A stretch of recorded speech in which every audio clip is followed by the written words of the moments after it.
Hi everyone, welcome to episode 5 of the Songbird Sade Knits podcast. My name is Mercedes and I'm coming to you from Guelph, Ontario.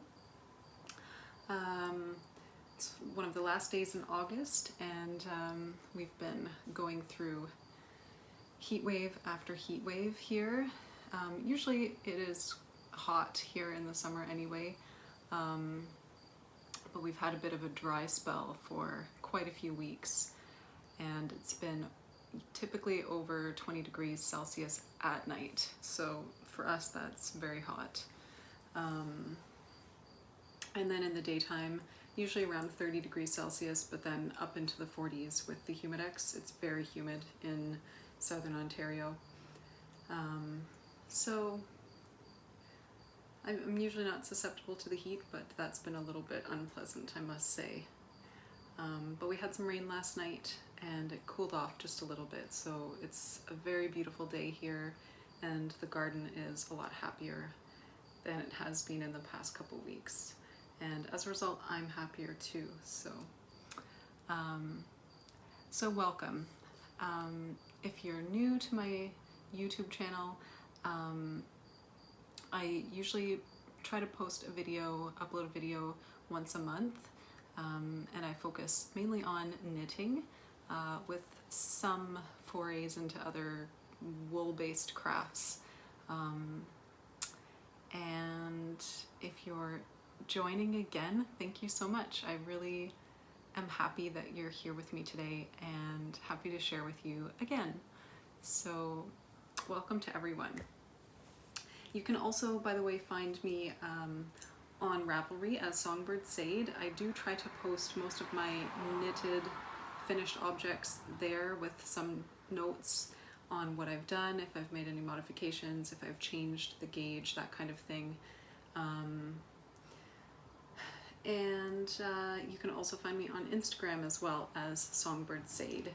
And on Instagram is where I usually post most of I do post about my knitting a lot there, and I post a lot more photos of the process of knitting and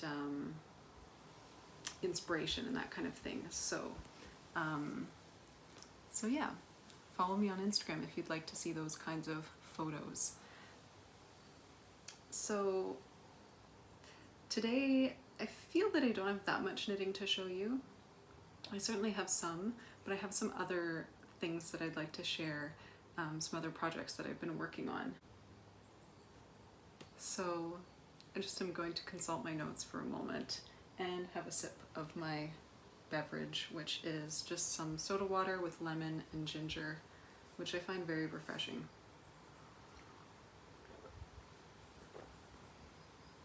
Especially today. Actually, before I get into the knitting, I'll just share with you that I was recently on a camping trip with my mom and my sister.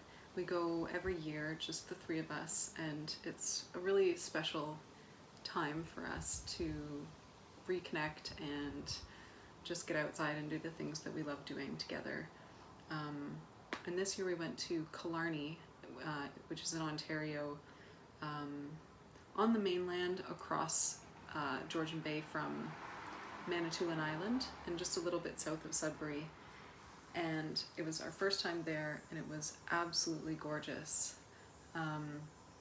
Killarney has very interesting geology. It has a lot of exposed Canadian shields, so granite and other igneous rock formations, with the typical thin soil that you find on the Canadian Shield, lots of exposed rocks along the shorelines of lakes, and then lots of conifer trees as well, but generally a mixed hardwood and coniferous forest. But then Killarney also has the White Mountains, the La Cloche Mountains, running through the park, and those are a much older rock formation. I think possibly twice as old as the exposed rock of the Canadian Shield that's there. I'm not totally sure about that. Older in any case, and it's all white quartz. which is just a very interesting site. There's nothing else like it that I've seen in Ontario, and it just runs like a spine from Georgian Bay, I think up almost towards Sudbury, perhaps a little bit past Sudbury, and you can hike all in the mountains. It's not like rock climbing, it's more just like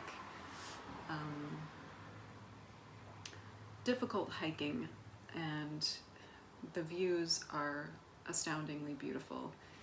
So that's where I was. I'll post a few photos at the end of the video so that you can see the scenery there. It's gorgeous.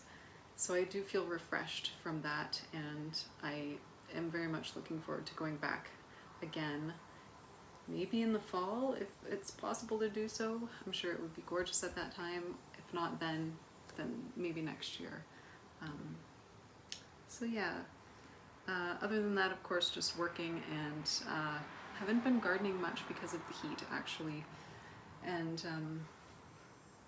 so yeah, I've been knitting and also doing other projects.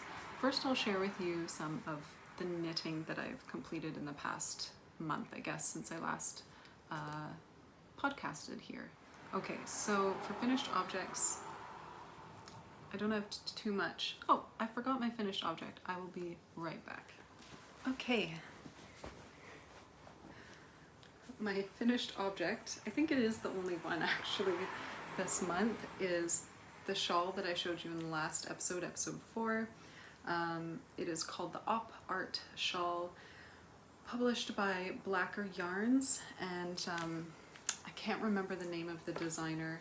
I will certainly post that in the notes in the description box below, so you can easily find the pattern and look up the designer as well if you're interested. And I'll show you the shawl first. So it's a 2-color shawl. It could also, the pattern, it has instructions for 4 colors as well if you choose. So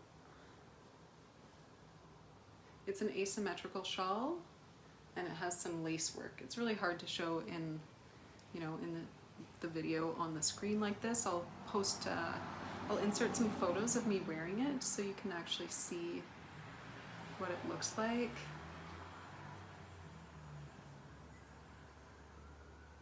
So the lace pattern is called Old Shale.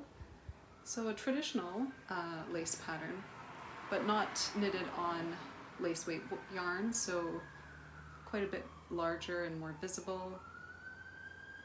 And then you just have some garter sections on either end. So it starts at this end and just increases, increases, increases. And then there's a few short rows at the end just to create a nice shape at the end. So it, I have to say I wasn't sure when I got to the part where I had to change colors. Let me just put this on for you.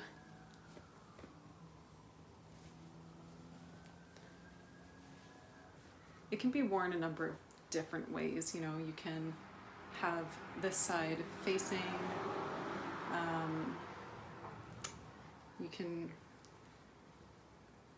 it's hard for me to get this right. You can actually wear it this way as well, so that this longer tab sort of gets tucked under. This is my preferred way. And then you have this nice stripe here, and then you just sort of wrap the lighter section around, and it can be sort of bunched up around your neck.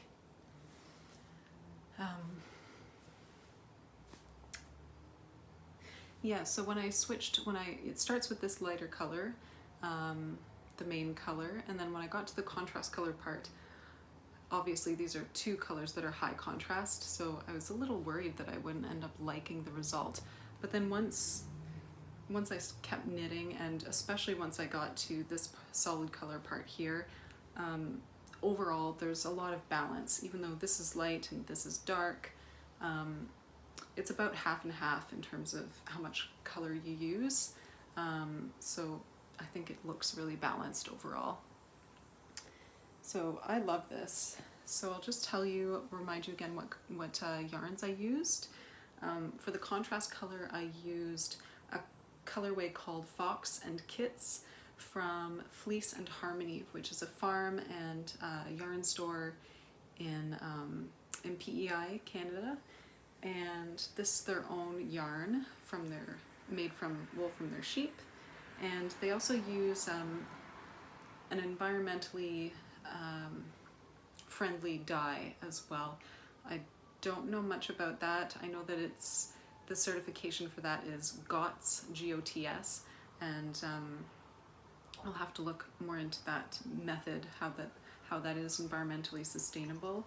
But the colors also are, I guess as a result of the types of dye they use, are a little more natural looking, and maybe it's just their dye process, but there's a little bit of unevenness in the color on the skein. But in my opinion, it's to a nice effect. It ends up looking really lovely. It's just like slight variation as opposed to like major color pooling, nothing like that. So that's the color. It's sort of a rusty orange, which is just absolutely gorgeous. I love this color so much. And as for their yarn, it is soft, it's squishy, it's very lightly spun, so it's very airy and light. And I noticed in the first skein there was kind of a bit of a sheen to the yarn. It's just 100% wool, but it had this sort of, it didn't look matte, it had a bit of a sheen to it, which was really, really lovely. I'm not noticing it as much being knit up like this, but in any case, it was a joy to knit with. And then the other color that I used is, this is just one strand of Plutilopi, which is the unspun Icelandic yarn. And in the colorway, I think this is the colorway Light Ash. I'll also post that in the notes. I'm pretty bad at remembering, for some reason in particular, the Lopi colors, because they have so many natural colors. I just can never remember which one I'm using. So it's basically like the lightest color that they have that isn't a bleached white. So it does have some flecks of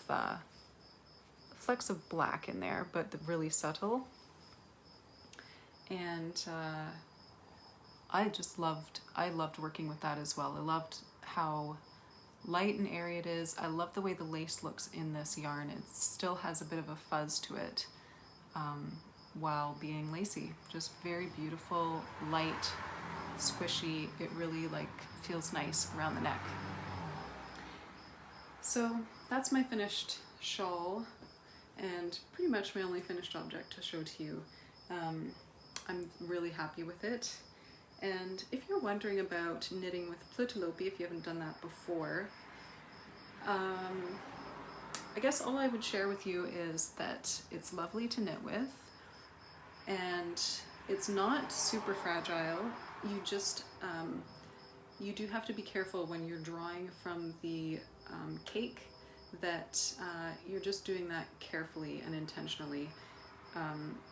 You know, when I'm knitting, at least with a ball of yarn, I'm sort of just with everything in my hands and the ball beside me, yanking on the yarn to draw out more length, and that's fine with most yarns. With the Plutilopi, you can't do that. You have to draw out physically with your hands very carefully the length of yarn that you're going to knit with, and then you knit, and then when you can tell that there's some tension or that you're running out, you just have to draw a bit more out. I wouldn't say it slowed me down very much, and yes, I did break the yarn a couple times when I kind of forgot to do that, although I did get into a rhythm and remembered pretty quickly. The other times when I broke it were just when I was picking up my knitting. If I didn't realize that the yarn was, my working yarn was sort of tangled around something and I sort of yanked on it, then it would break. But once it's knit up, I've heard that it's very strong, and I've knit with other Icelandic yarn. I know it is very strong, and I also sort of did a test. I would sort of pull small lengths, you know, maybe about an inch or so, and sort of tug at the yarn, and it doesn't break. If you tug it that distance, it doesn't break. It's only over like a foot or longer where it easily comes apart. But on a shorter distance, it doesn't break because it has long fibers. So therefore, when it is knit up, it's knit up in these little tight, small little segments, and then they all grip onto each other. So it ends up being strong, even though it's unspun. But this is my first test with that, so I can't fully recommend that you also knit some precious garment with one strand of Plutilopi and hope that it'll be okay. But I'm pretty confident that it will be okay. If it's not, I will certainly let you know. If any of these stitches come apart, I'll let you know. The only thing I would be careful with this shawl is just not getting it caught on something. But that being said, with lace, you should really always be careful with that, because it does have a tendency to get caught on things with its larger holes. So I would be doing that anyway, regardless of, with this knit, regardless of what yarns I used. So I figured it was a good match for the pattern with the yarn was a good match.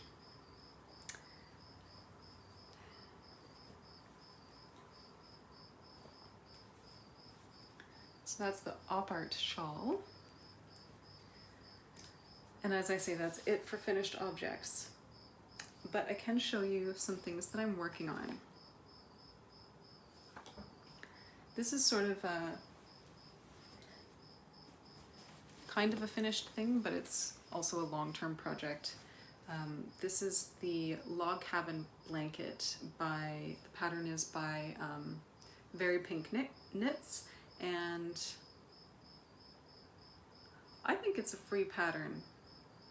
She has a lot of excellent free patterns. I'll put that in the notes as well. So I've been working on this probably for a few months now. I think I showed this to you in a couple episodes back.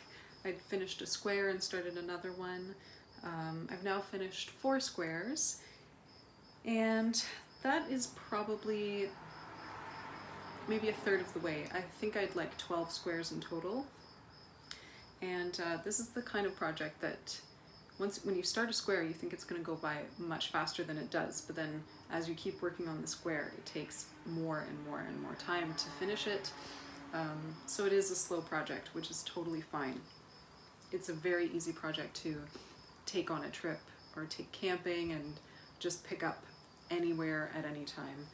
It's pretty mindless once you get the hang of it. So this is the square that I recently finished.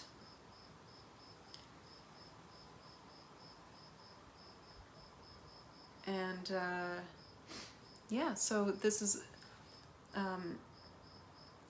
the idea of the blanket is you make a bunch of these squares in I'm using worsted weight yarn. You could of course use other weights if you wanted. It would just you'd either be making more or less squares to make it into an appropriately sized blanket for whatever your purposes are. So I'm using scraps of worsted, and when I say scraps, the blanket is designed so that you can actually use scraps. You could even, if you have a small scale at home, you can actually weigh your scraps, and in the pattern it'll tell you for worsted weight what weight you need for each little section. And so that's really handy if you do want to use up actual little scraps of yarn. I luckily have quite a bit of most of these colors, so I'm not really being too particular about how they're used in the sense of being worried that I'll run out. I'm more being particular in terms of design, because I do want the blanket to be a cohesive piece. I want it to look like it all goes together. So I'm trying to mix in, for example, bright colors like this pink or the green and the blue. I'm trying to spread them out amongst the squares, and then have more or less darker or neutral colors comprising the rest of the segments. So that's one square that I just recently finished. Here's another square. And another one. And another one. And then another thing that I'm trying to do in terms of design with this is to, I'll just show you on this one. I have a lot of this color here, which is Briggs & Little. I think this is called Forest Brown. It's really just like a mix of every color imaginable, overall brown. I think I had a couple skeins of that left over from something. And I also have a couple skeins of the Briggs & Little gray, dark gray. So what I'm trying to do with these is on each square have 2 segments of that color. So on each square I'll either have 2 segments of the dark gray or 2 segments of the forest brown. Additionally, I also have a lot of green yarn. I don't have enough of either to do 2 segments of each, but I have enough combined to make sure that each square also has this green and this green. So this green here is from Topsy Farms, which is a Canadian farm. They're in Ontario, on Amherst Island, which is near Kingston. So I have some of that green, and then I also have some of this green, which is Plutilopi, and this is the colorway, I believe it's celery green. So that's what I'm trying to do to make sure that when the whole blanket is done, even if I don't always get all these other colors in, I at least on every square have 2 panels of green and then 2 panels of these darker colors, so that the blanket will have a nice cohesive look to it at the end. But as I say, that's just my choice. That's my design choice, and that also suits my house very well. There's lots of natural earth tones, and then I do have some accent green colors as well. So that means that the blanket will be able to go in any room, which is important to me. I don't want to knit something that I won't be able to use and enjoy in my own home. So yeah, that's a scrappy blanket project in the works that'll probably, be a few more months until it's done. But that's totally fine with me. And it's a really enjoyable thing, as I say, to work on casually, and also when I don't have much brain power at night to work on something a little more complicated, this is what I go to.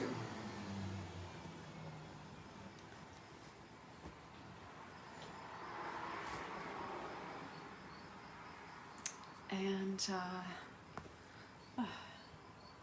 just gonna take a little water break.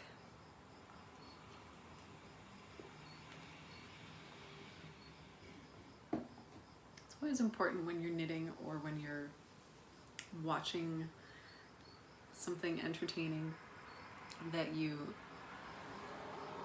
notice if you're feeling uncomfortable or parched or anything like that, and just pause and take a moment to stretch and go get some water. I find when I'm knitting especially, or if I'm watching, I usually do watch other podcasts while I'm knitting, and I just kind of get in a zone, and especially with knitting, I just want to keep going, keep going, keep going. So I have to force myself sometimes to get up and stretch.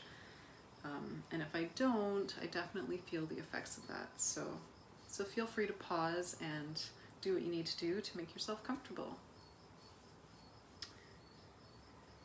So the other thing that I'm also working away on is the Cowichan sweater that I also showed you a couple episodes ago. I already finished the back piece, and then now I'm working on the sides. This is the right front side. It kind of looks a bit narrow, but I know that on the front there's going to be a very wide sort of shawl collar and button band, which I may or may not put buttons on, but it's going to be quite wide, probably 4 inches or so. So when you imagine what that looks like, it'll look more properly like the side of a sweater. And it should still be wide enough to overlap a little bit.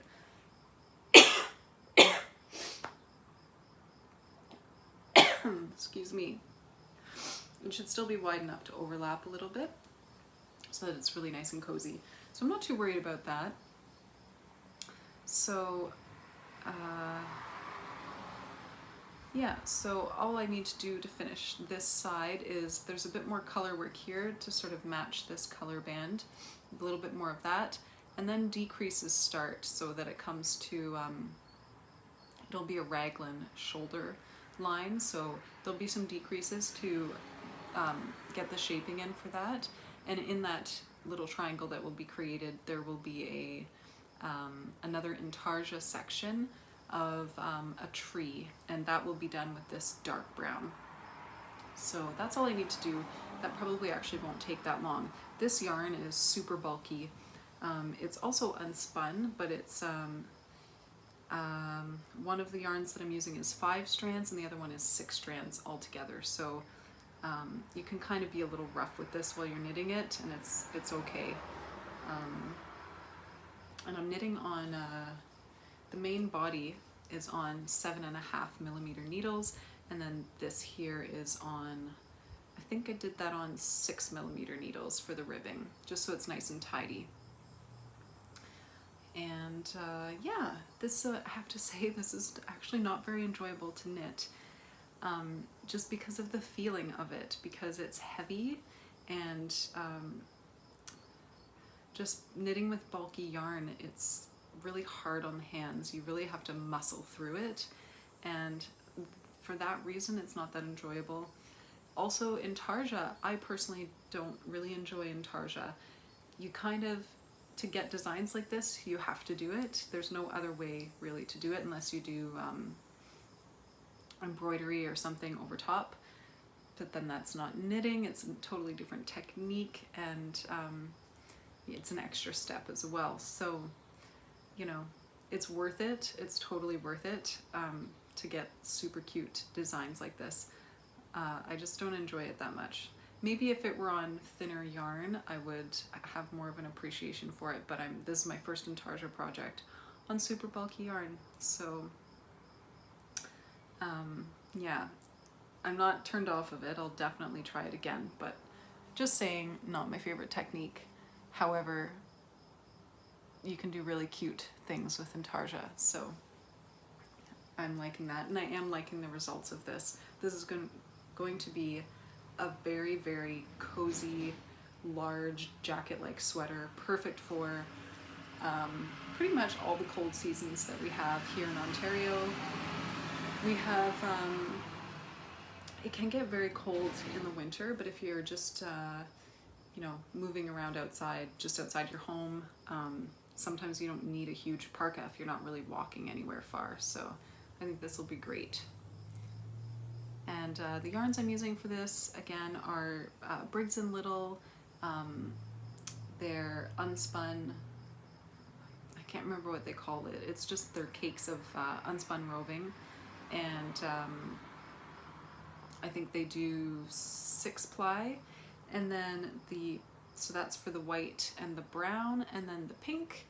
This is the fuchsia. This is a beautiful, beautiful yarn from Custom Woolen Mills, and it's their unspun 6-ply super bulky cake of yarn, and they specifically on their website say that this is great for Cowichan style sweaters, which it is. I guess I'll show you also the progress that I've made on the Woodford's cardigan. Haven't made too much because I've been working on that shawl, but I've made progress, and I just wanted to talk about it a bit more because I don't think I shared enough about it last episode. It's a beautiful, beautiful, well-written pattern. The design is gorgeous. it'll be a very practical sweater when it's done, and the yarn that I chose to use is also beautiful. So I'd just like to share a little bit more about that with you.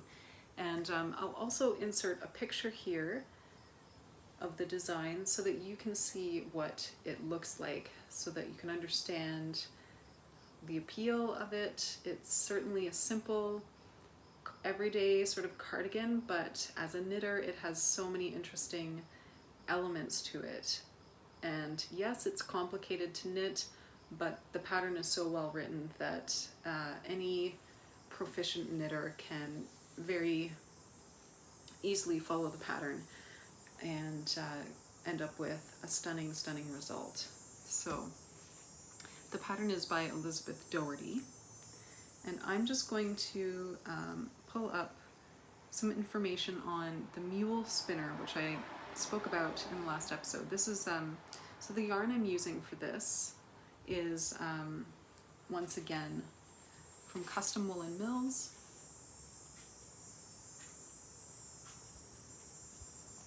And it's their single ply fine sheepshade yarn, super fine one ply sheepshade yarn, naturally dyed. This is their sheepshade. And the way they achieve, they have a few, I think up to 5 different colors of the sheepshades.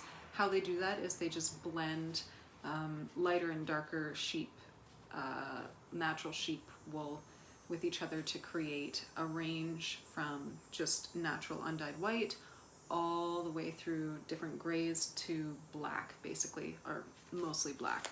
So this is their dark gray right before the black. And I love this yarn.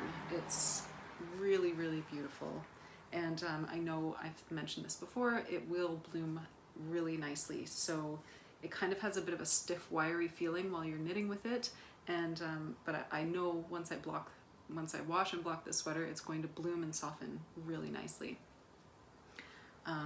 So I'll just read to you, before I show you this, I'll just read to you a little bit about the mule spinner, because that's something special that they have. It's an old style of spinner, like factory type spinner. And I don't really understand why, but it does things in stages, as opposed to more modern machines, and it allows the wool to be spun a little more loosely and with a little more air. And I think there's a stage where it has to be relaxed as well. So you end up with a bit of a lofty, a little bit of an uneven yarn, which is nice. That's one of the nice things about it, because it gives it character and texture, and also you end up with a lofty yarn. So I'll just tell you what they say about their mule spinner.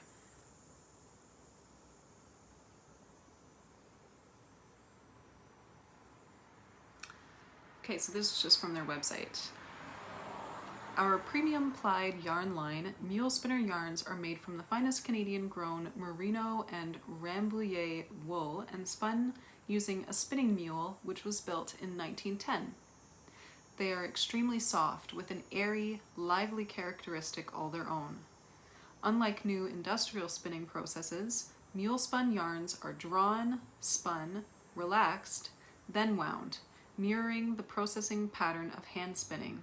And I will say it certainly has a hand-spun quality to it. Many experts consider the mule to make the highest quality of handwork yarns. So that's just a little bit of information. I'm not a spinner, not yet, so I don't fully understand what makes this special.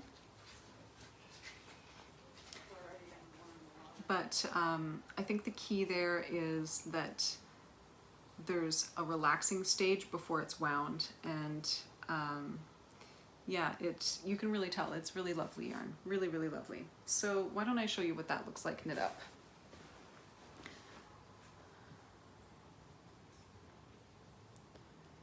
So this is the front right of the cardigan. And It has lots of stretch. That's partly because of the pattern, of course, which is two types of broken rib for the collar and then the main body.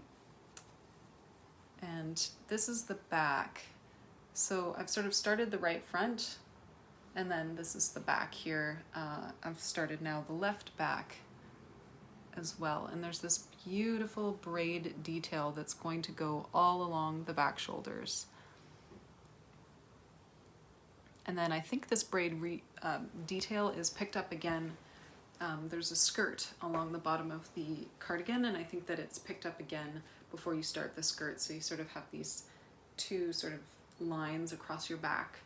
It's very beautiful. It's one of those, it looks simple, and yet there's just lots of different elements in it, design elements that are very fun to knit and will also set it apart from many other cardigans. So I'm still very much enjoying knitting this. I had a little bit of trouble starting the left front, but I just followed the pattern and it made sense, of course. Sometimes you just have to follow the pattern even though it doesn't make sense to you, and then it clicks while you're doing it. So that's what I had to do, and of course it made sense. So I'm just going to keep knitting on this and enjoying every moment of it, basically. So very happy with that. It is fingering weight yarn, so it's not a super quick knit, but that's fine. I'm savoring it. So now I will share with you some different types of projects. Let's just see here. I'm on a day bed in our spare room, also our piano room, and the whole bed is covered in stuff. So first I'll just show you this fun thing. So my mom found this gorgeous Lopapeza at the thrift store. Gorgeous colors, gorgeous color work. But even though it's not on me, you can already probably tell that it has one of those problems that a lot of, I don't know why it happens. Either it's the design or it's the knitter, not sure. But it can happen with yoke sweaters where you get this like cone effect on the yoke. And it's just the rate of increases or decreases depending on whether it's top up or top down or bottom up, just isn't correct to get width, right? We don't really have bodies that are shaped like this. There's a little bit of shaping that happens here, but it kind of happens quicker than you imagine. Our shoulders, there's a very small area like this, and then it's broad. So this one, it just doesn't fit when I put it on, and this is why my mom gave it to me when she puts it on as well. The sort of neckline is actually up here, and then there's all this space where the yoke is traveling down to meet your shoulders. So my plan for this, because it really is otherwise beautifully knit and the color selection is just gorgeous. It has that rusty orange in it that I absolutely love. So my plan for this is to unknit starting at the collar. Usually Lopapezas, traditional ones, are knit bottom up, so I'm hoping that that's the case with this one as well, which means I can easily unknit the collar. And my plan is to take the collar off, so unknit that, try it on, and see what that does. Sometimes just taking off that tension relaxes the whole thing, and then it sits better. I suspect I'll have to unknit a little more, but even if I actually had to unknit all the way to here, that would still look really nice. It would kind of look maybe like that. That wouldn't look bad. So I'm gonna unknit and just kind of see how far I have to go, and then make some choices from there. I can use the same yarn to create a colorwork pattern to balance out what's going on below, or I can also just simply bind off and My favorite way to do a collar on lopa pesas isn't with this rolled neckline because it's so thick. My favorite way to do a collar on lopa pesas is to just do a rolled edge, because the color work doesn't really, unlike stockinette, if you just finish in stockinette and bind off in stockinette, you'll get a rolled hem, which is, it's fine. It's a design choice if you like that. But I find if you have all stockinette and you just have a rolled hem, it can sometimes just travel up. And luckily though, with color work, it won't travel beyond the color work. So I love doing a rolled neck edge on the lopa pesas. It kind of keeps the wool off your neck, which is a sensitive spot, and lopa yarn isn't the softest in that respect. So it's a nice way to keep the wool a little bit away from your neck, but it also gives it a bit of a modern design, which I like. So that's probably, I'll put that neck edge on here, but I just need to unknit and figure out where that's going to go to get the right fit for this. So I'll probably start on that pretty soon because I don't think that'll take too long, I hope. And I can't wait to wear this sweater. So I will share with you the progress of that. And of course, if you follow me on Instagram, I will, I usually try to share sort of as I'm doing projects, the stages that I find myself at. I try to share photos and a little bit of information. So with this, for example, maybe I will post some photos once I've unknit to the point where I think that the fit is good. I might share some photos there. So if you want to follow along on that process, follow me on Instagram.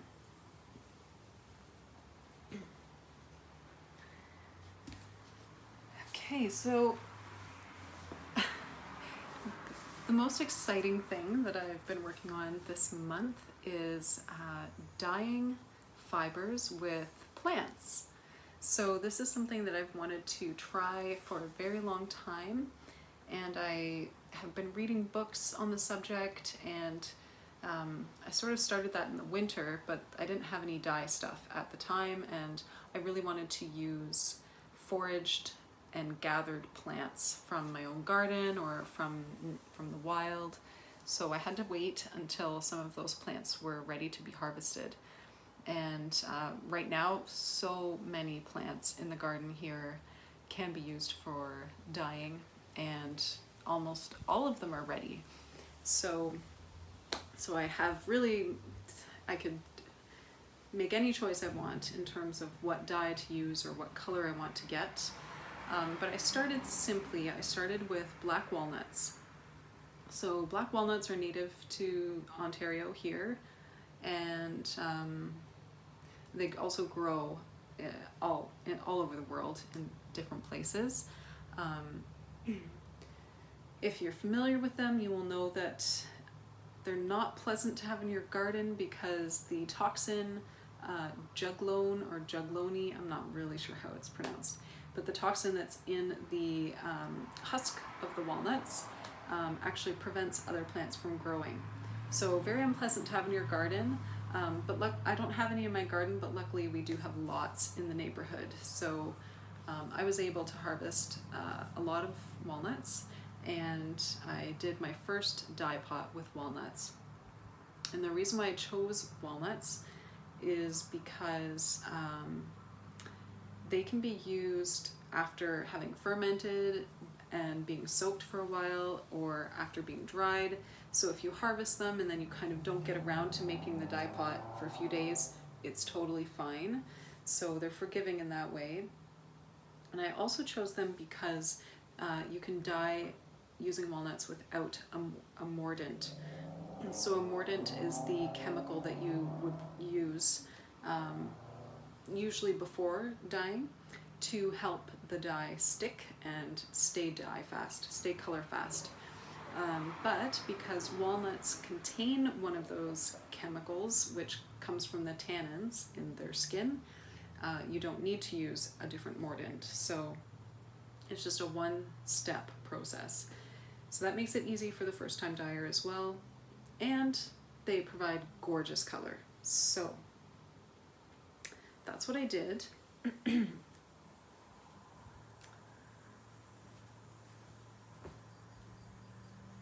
So I always look for yarn when I'm at thrift stores. I look for wool, and I look for yarn that's clean. Sometimes it has a strong smell of mothballs or other things like that. I don't buy it if it does, because it's hard to get that out, and I don't know. I guess I'll leave it there for someone else who doesn't mind that smell to buy it, because otherwise it requires a bit of processing before knitting with it.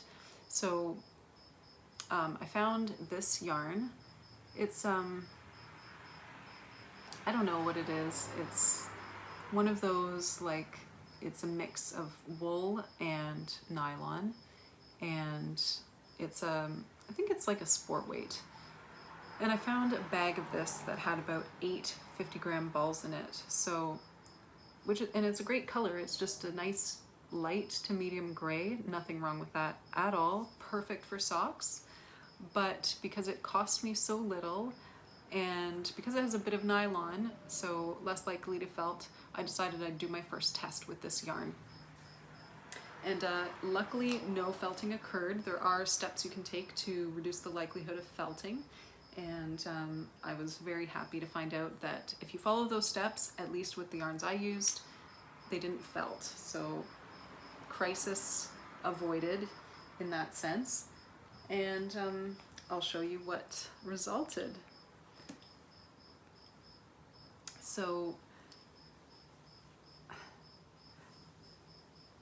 this is with black walnuts.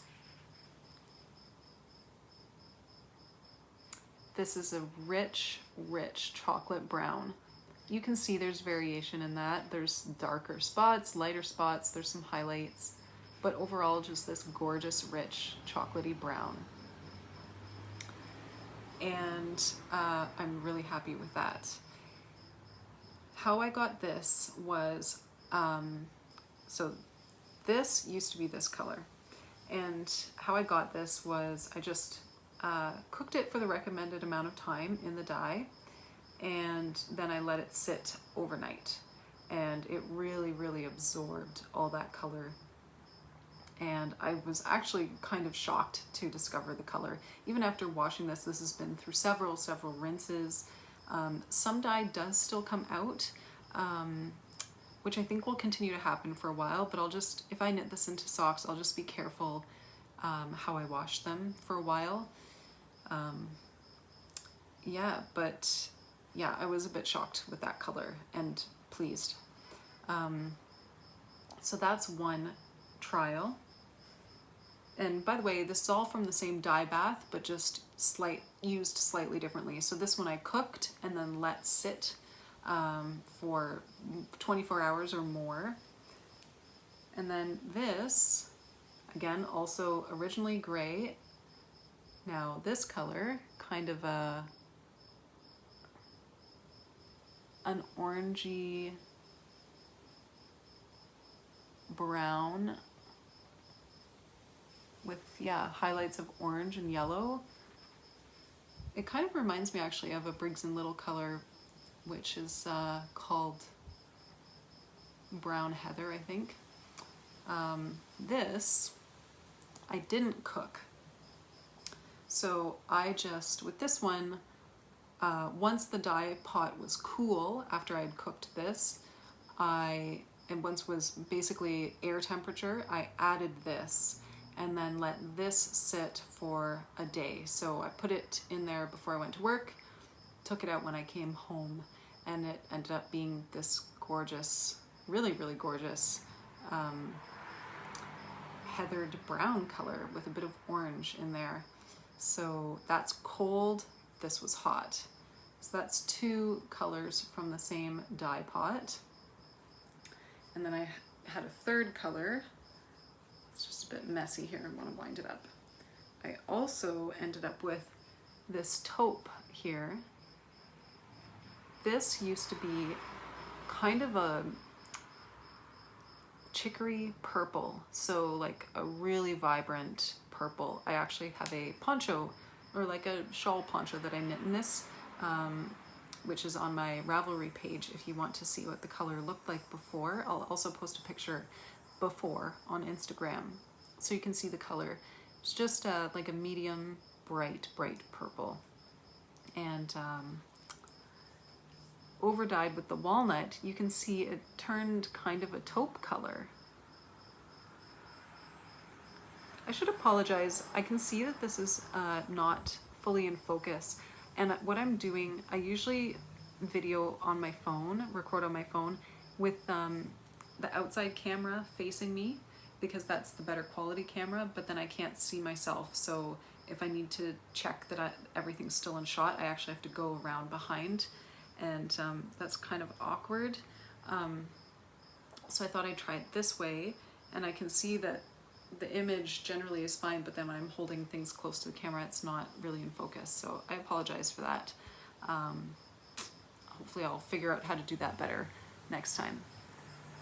So yeah, that's the taupe color. It's actually, on camera, it's kind of looking like a dusty rose or an antique rose. It does look like that a little bit in the sun, but then it also kind of just looks taupe. So I love what happened to that. The purple color I like in my poncho that I knit, but then I had this much of it left, and it's not a color that I kind of want to use again. I like my poncho, it's really sort of springy and I like wearing it in the spring, but I just couldn't see myself wearing anything else made with it. So this color now is very versatile, and it looks good against my face with my skin tone, so I can use this for anything. So I'm really, really happy with that as well. And yeah, so that's the result of my fiber dyeing so far with black walnut. And I'm really happy with that, really, really happy. So I'm on to dyeing other things now. I've just started this morning a rhubarb leaf mordant. So you can use rhubarb leaves as a dye, and you can also use them as a mordant because they contain oxalic acid, which I guess is a chemical that can act as a mordant. So once that dye bath cools, I will place my wetted fibers in. I'm using again 2 skeins of this gray. I'll put those in the dye bath, slowly bring it up to a very, very low simmer. Let that simmer for about 45 minutes to an hour, and then let it cool completely before I take the fibers out. This is what you do to prevent felting. And at that point, I will check the color. If I like the color, I'll keep one of the skeins, and that will be my rhubarb dyed skein, and then I'll use the other skein in a dye pot with something else. And I'm thinking there's a lot of solidago, which you might also know as Canada goldenrod. There's a lot of that in bloom right now, and it can create yellows and greens. So I'd really like to try dyeing this gray yarn with solidago. So that'll probably be, after the rhubarb, that'll be my next dye pot, using the rhubarb as a mordant. So I will show you the results of that as well. If not in the next podcast, I'll certainly post them on Instagram. So yeah, if you haven't tried natural dyeing and you're curious, I would say just go for it. Get yourself some fiber or even a shirt. I dyed this. This is a cotton shirt that I did not like the color of. It had pink. I dyed this with the black walnuts. You can still see the pink stripes a little bit, but then it's this sort of olive drab green. I dyed that using the black walnuts, and I like it now. So just get yourself anything that you don't mind experimenting with a little bit, and just try dyeing. It's a lot of fun. Especially with something that you don't need to use a mordant for, because you can just, it's a little less effort and quicker rewards, and yeah, it was a lot of fun. Just one note though about sustainable and responsible harvesting. For the walnuts, for example, I of course didn't pick from any trees. I just picked what had already fallen to the ground, And I tried to, I mean, where I was picking them, there were walnut trees lining the edge of a park, so I probably couldn't have over harvested. But when you think of it in terms of harvesting in a way that if everyone were to do it, it would still be okay. You have to think of about that. The best practice is to, of course, if something's already dead or has already fallen to the ground in terms of fruit, then it's okay to pick it up, but you'll have to think about not taking too much, so that if it's an area where it will be let go so that it can seed, you should leave lots so that there's the potential for that plant to reproduce in that fashion. And also, if it's a thing that you're harvesting that is food for any animals in that area, you also should be mindful of not harvesting too much, so that they can still eat the fruit, or in this case the nuts, that the squirrels can still harvest the nuts and store what they need for the winter. So that's one thing to keep in mind. And a way to do that is to don't just harvest everything from the first tree that you find. Walk around, maybe take a couple nuts from the ground there, and then walk a block, or walk for 10 minutes, and then when you find another tree, take a few nuts from that tree, and just sort of move around like that, spreading out where you collect from. And this is how you can also more responsibly harvest herbaceous plants as well. For example, so I'm going to be harvesting goldenrod, which is a native wild growing plant. I do have some in my garden, but because there's not that much there, I want to keep what's there. There's lots growing on the railway track next to my house. So what I'll probably do is cut a few tops from my garden area. That won't harm the overall plant, and it won't significantly reduce the amount of pollen and pollen that the pollinators are currently using, and it won't significantly reduce the amount of seeds that will then blow around in my garden area for reseeding next year. But then what I'll do is I'll travel to the railway and harvest just a few there as well, just a few plant tops. So I'll harvest a couple tops here. That won't harm the plant at its root structure below, and then I'll harvest a few more from a different plant, and then I'll walk along again and go to a different area and just follow the same method, never taking too much from one plant or from a small area. Another tip, if you're getting into dyeing with plants, is that a lot of invasive species actually can be used as dye stuff. For example, common buckthorn is an excellent dye plant. I think actually all parts of the buckthorn tree can be used: its berries, its leaves, its bark, and its roots. So that's an excellent dye plant. And so if you're finding common buckthorn, the kind that's invasive in this part of Ontario and many other parts of the country, you can actually take the whole plant out, as long as you're careful not to harm other plants in the area or significantly trod on the soil in that area. And then you are reducing the invasive species in that area, allowing other more native things to grow there.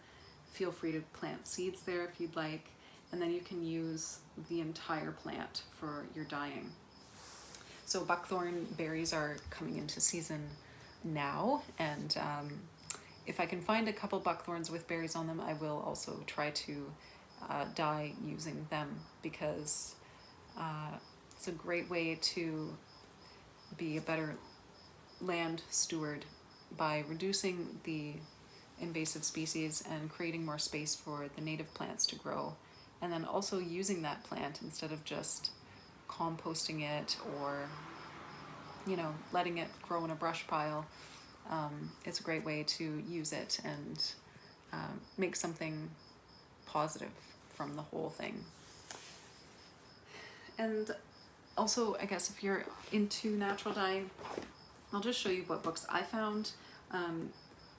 Again, I'm very new at this, just started, but when I actually made that step to make the dye pot, it required a leap of faith and a bit of confidence. I found that 2 books were really useful. This one, it's called Wild Color. I found this very useful.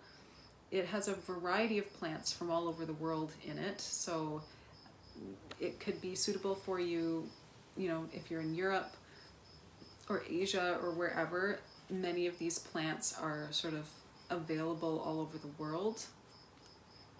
And it does actually tell you that. So if you're unfamiliar of what plants are native or invasive in your area, it tells you where the plants are native. And then you can look up in your particular area, or you can look up in your area if they're invasive in your area.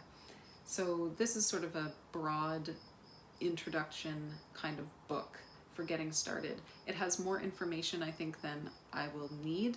However, it had all the information that I needed. So I found information on how to use black walnuts in here, how to mordant with rhubarb, and also the method for using solidago as a dye. And it also has great pictures in it as well for plant identification, and then also what colors you might get using different mordants. And then another book, if you're in Ontario, another book that I highly recommend, just also for interesting reading, is this book.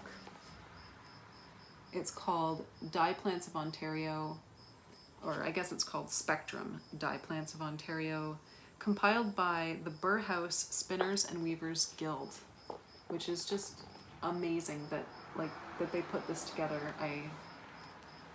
I'm just so shocked that they put this together. It's truly amazing. And even some of the illustrations are, well, you know what? I don't really understand. I think the illustrations are done by some of those members, because each illustration has a credit under it, and then it says also who tested the recipe. So it's great. Not all of their tests were successful, so it's also good for that purpose. So if you find a plant in your garden or growing along the roadside and you think, wow, I wonder if that would make a good dye plant, it's almost certainly in this book, and they've tested it already with different modifiers, different afterbaths, different mordants, and using different parts of the plant. So you can easily consult this, and it's not really recipes so much as it is just extra information. So plants that have been used as dyes for a really long time are in this book, and they will have results similar to anything else you would read elsewhere. And then plants that maybe aren't typically used for dyes might be in this book, and will either say the results were negligible, doesn't make a very good dye, or color was not very appealing, or will say something surprising like this turned out to make a great dye, especially using this method.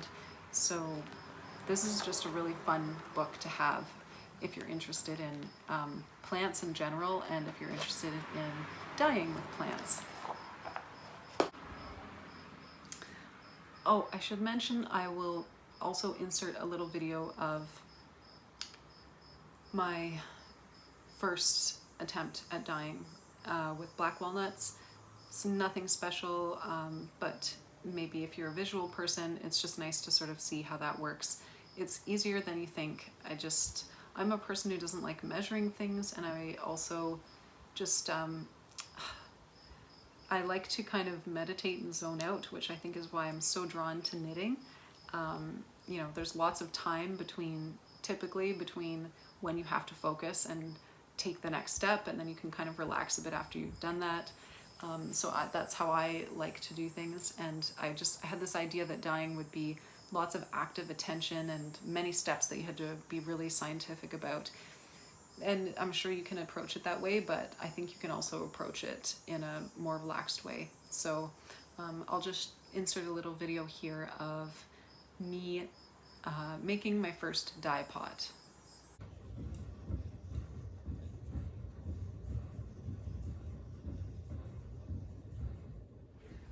Okay, so I've just taken the black walnuts out of the cooker. I soaked them in this bucket for, well, I meant to soak them for 24 hours and I soaked them for about 48. And then I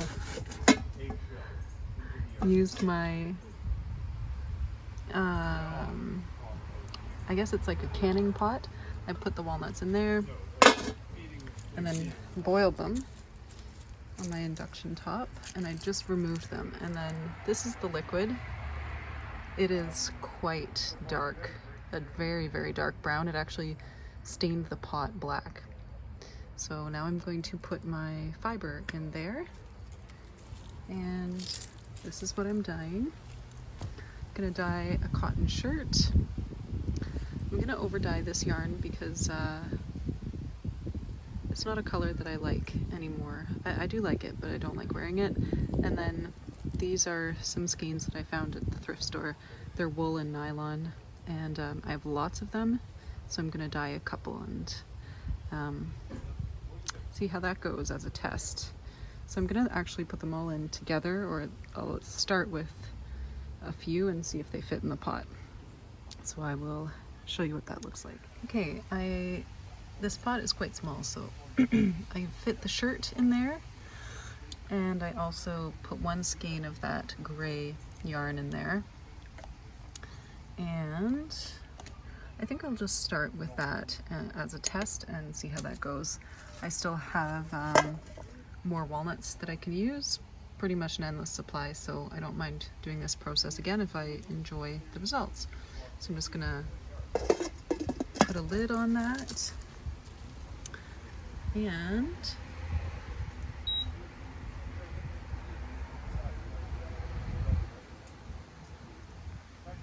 I'm just going to slowly bring it up to a simmer, a very low simmer, and cook it for about an hour.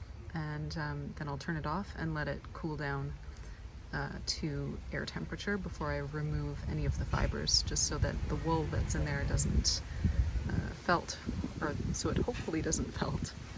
So wish me luck. So that's almost it for today. I feel that that's a lot in one day. I guess I'll just share with you what I might cast on next. I probably shouldn't cast on anything because I'm working on that beautiful Woodford's cardigan. But I know myself, and I know that at some point I'll probably just want to start something new. So I was thinking I would do a pullover sweater, but then I realized I really do want to finish this Woodford's cardigan, so I'm not going to do something like that and start a work in progress that's a bigger commitment. So if I kind of get that creative restlessness and want to start something new, I have this little basket of they're not really summery yarns because they're actually all wool. Well, this one has cotton, but it's my little basket of small skeins, or just one skein of something, mostly in fingering weight, that I can use for making little tank tops or bralettes. And I have plans for all of these things. So if I get a little restless, I'm going to try to channel that restlessness with a little bit of discipline and make one of these things that's been, waiting to be knit for months. So very likely what I would start on is either another one of those beautiful and really fun quick knits by Jessie May. I've shared some of her designs before that I've knit, and I want to knit another one of the tank tops that's called the Summer Secret top, I believe. It's just a little cropped tank top, and I made it with Eilfoss Einband, so Icelandic yarn. Einband is their single strand.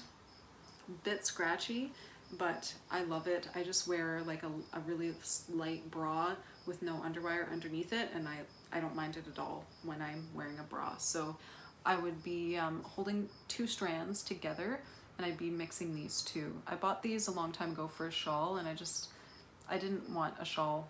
I didn't want to use it for a shawl. So these colors together would make a very practical shirt that would go with lots of my wardrobe. So I think I'll make another one of those tank tops with these.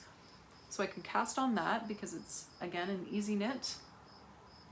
Or I could cast on another Jessie Made Designs. She has a bralette that's called the Ripple Bra, I think. And I bought this yarn specifically for it. It is a superwash. I don't usually use superwash, but I want like a skin tone. It's not really my skin tone, unfortunately, but it's light enough, or close enough, I guess. My skin's actually darker, but sorry, my neighbor just walked by, so I didn't want to be weird talking to myself. So I bought this for that bra. So, you know, superwash is not environmentally friendly, but probably neither are store-bought bras. I'm very lucky in that at least I feel lucky, I don't really need to wear a bra, and so that's sort of one expense and frustration that I don't have to deal with. But I do need a bra, like I do need to wear something, and especially for white clothing. I only actually have black sort of like bras, and so I thought I would knit one instead of going through the hassle of trying to find one that was appropriate. And a lot of this sort of sporty material, like the spandexy stuff and nylon stuff, I find uncomfortable for one thing, and it starts to smell really fast.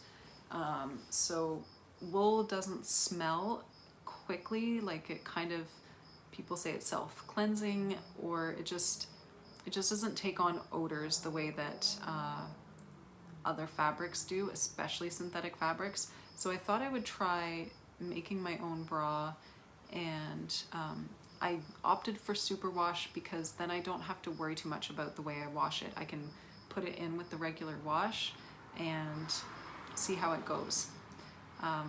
So we'll just see how that goes. And I thought it wouldn't be itchy either. So, you know, like I'm okay with wool next to skin, but a bra is a different kind of thing. So I'm going to make the Ripple bralette in this color. I think this is called Butter, and this is by, it's a Cascade, Cascade Heritage, I think it's called, and it's a all wool, a little bit of nylon and superwash. So not my typical yarn, but I think it's going to be the right yarn for a bra. So we'll see about that. So that's it for today. Thank you for joining me, and it's been nice to share August with you. And if you have any questions or comments, please do post below. I really love to read the comments and make connections with you. And if you have any, you know, stories of your own or knitting insights, or I don't know, anything that resonated with you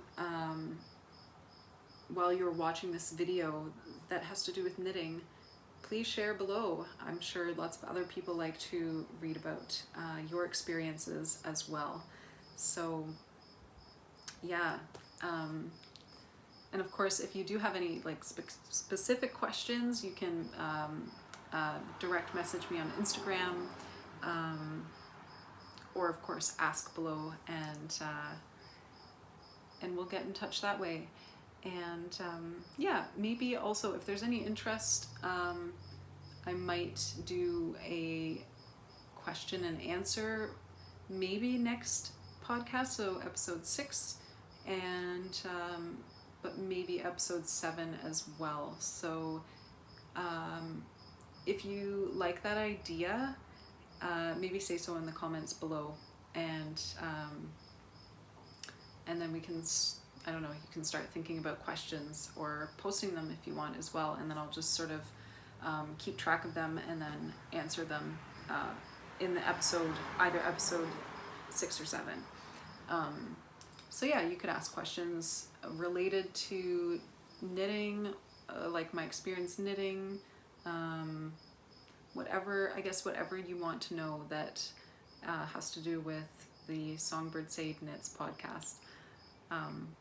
Yeah, because you know, I just talk about what I think is interesting and what I think I would want to see in someone else's podcast, but I'm sure I'm, you know, missing things, and yeah, so I'd love to know what you might find interesting and what you might like to see in a future episode. So thank you so much again for joining, and I'll just post some pictures of Killarney at the end here so that you can see the beautiful scenery that I got to see on my most recent trip. I hope you have a lovely day, and I hope that you are enjoying your knitting and enjoying the summer, and I will see you next time. Until then, you can also follow me on Instagram. I'm at Songbird Sade, and I'm also on Ravelry as Songbird Sade. Bye!